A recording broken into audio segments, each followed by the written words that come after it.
client acquisition is a big problem. Let's talk about some of the habits and some of the strategies that you have used to make sure that you stay top of mind and that you continue to have record-breaking months every month. So there's a lot of different things that go into it. One thing I've almost fought in the beginning, but I've embraced in the last few years, is how tied to the Legiit brand my name is. I always feel cringe, as the kids say, when I talk about myself as a personal brand, but it's true. And that has worked better than anything else. It's worked better than paid ads and outreach and even SEO. And that is just being the face of the brand and just adding, I hate this term too, but adding value because it gets overused, and creating that and just constantly being in people's face. We were in an event, what you said, 3 weeks ago, whatever it was. And the most common thing is every single time I open Reddit, I see you. And then I put that into my presentation, and then he was watching and he brought up Reddit, and there it was, like me on his Reddit with an ad. So I do a lot of organic content because people want to happen to enjoy it, which is a nice plus. But also because it gets people in your face. It's why I do appearances like this. You have to let people know what you do. For whatever reason, a lot of people are, I don't know if they're ashamed or they don't want to or whatever reason, but I can go to a lot of agency owners like personal Facebook and learn more about their political positions than I can about what their agency does. And that's a problem. You don't have to make it all business. Like, you can still be a person, but you should focus every piece of information that's available about you around your business so people know it, and then know that when they need whatever you do, it doesn't even have to be agencies necessarily, but that's what we're talking about, is that if you're doing a good job, you should be telling people about it, even if they're not potential clients, although that's who you want to reach. You need to be telling people all the time what you do so that when they need someone, or they know that needs someone, that's who comes to mind. And you have to stay in front of their face all the time. There's a lot of different technical strategies, and we can get into that. But ultimately, you have to tie yourself to what you do so much that nobody thinks of anybody else when it comes to that. My agency, we focus on concrete. So we're posting content with maybe case studies, testimonials around concrete, strategies that concrete people can use. Maybe we're looking for ideal clients on the different social media platforms and then making friend requests with them. Yeah. Maybe send them a message so that they see our content. Is this some of the ideas that you mean? Yeah, that's some of it. So I'm going to use Facebook as the example because that's the one I've had the most success with, but you find 2 or 3 platforms that work for you and go all in on those. And if you have a big enough team, go in on all of them. Now, it's Hormozi has a big enough team that he can be on all of them. I don't. So I focus on Facebook because maybe that's just my age group and that's what I get, and YouTube for the most part. But your personal Facebook is, first of all, as opposed to a page. That's one thing that a lot of entrepreneurs and particularly agency owners get wrong. But create your personal Facebook as if it were a landing page about your business. Cover photo with a picture of you, waist up, and then something that helps who you serve with a link to something that people can download in the description or the caption or whatever they call it. Professional headshot.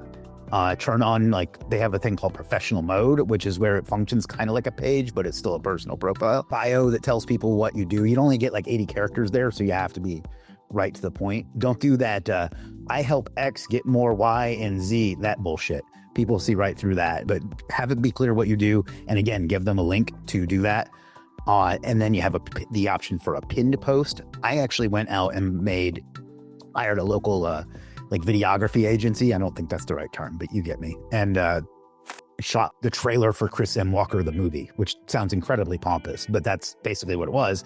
It's introducing people to me, and then the content of that reveals to me. And again, call to action in it. A couple different types of content that you need. Well, there's 3 really. There's I call it power content, which is stuff that just gets you in people's feed. And that can be yesterday, for example, it's good timing. I made a post that said, $1 million a year is only $348 a day. Lock in. Saw that post. See? And the whole point of that was, that's obviously not accurate. And it gives people an opportunity to do one of their favorite things in the world, and that is correct you. And what that does is that gets a lot of comments and a lot of engagement, and it gets you into people's feed.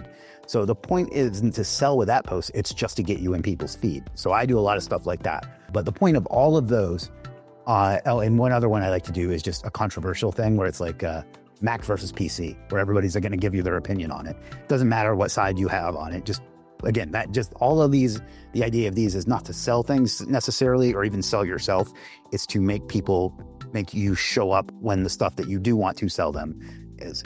Then you can go into like the pillar content, which is, and it's kind of hard to explain without visuals, but it's basically like authority content, storytelling content, and like just straight up offer content where you like, it's valuable, and then you ask them to do something, whether it's DM you or fill out your form or book a call or whatever, but combine that with like some professional pictures, and it won't get as much engagement. Usually, every once in a while, you'll hit one that out of the park, but what it will do is build authority and get you leads and sales. And I have like a whole 7-day structure I do on that.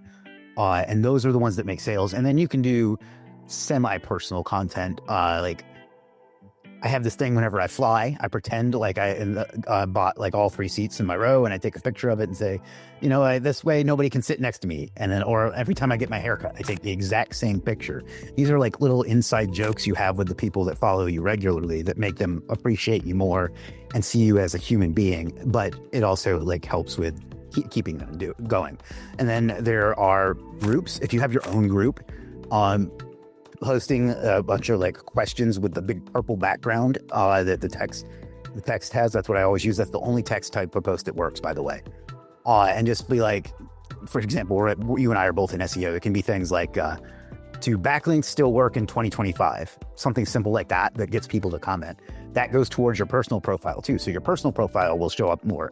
And by doing all of these things, you are constantly, your face is constantly in their feed. And this is just one platform. And just doing this, I get between 1 and 3 million views a month on my personal Facebook, and tons of leads and sales and all the other things. And like I don't focus on it nearly as much as I should. So if I did, I could really blow this thing up. That's part 1. That's the first half. What you've done now is I've told you to have a call to action for people to do.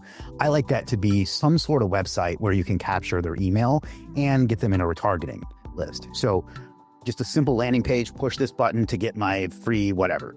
That gets you their email address, and it gets you in retargeting. And you can do retargeting on so many platforms.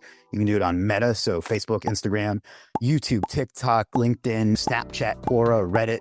But what you do is if you have a pixel or whatever method they have, and all of them have that, Quora is one that I think is really funny. But then you can create just a simple video that says, hey, thanks for checking out my thing. Here's my other thing. Or, hey, thank you for visiting my site, or whatever. It's very, very simple, whatever, 30-second reel. I have those all over the internet. If you visit Legiit once, you are going to see my face for the rest of your life. And that's on purpose. What you've done now is taking you from somebody that nobody's ever heard of and nobody has any idea what you do into omnipresence is what I call it. I'm actually putting together a training called the Omnipresence Engine. You've taken yourself from being completely obscure to the point where people are so sick of seeing you that you're like the Taylor Swift of what you do. That's probably a bad analogy, but it's the only celebrity I could think of. Okay, you be a T Swift fan, man. That's kind of the whole process.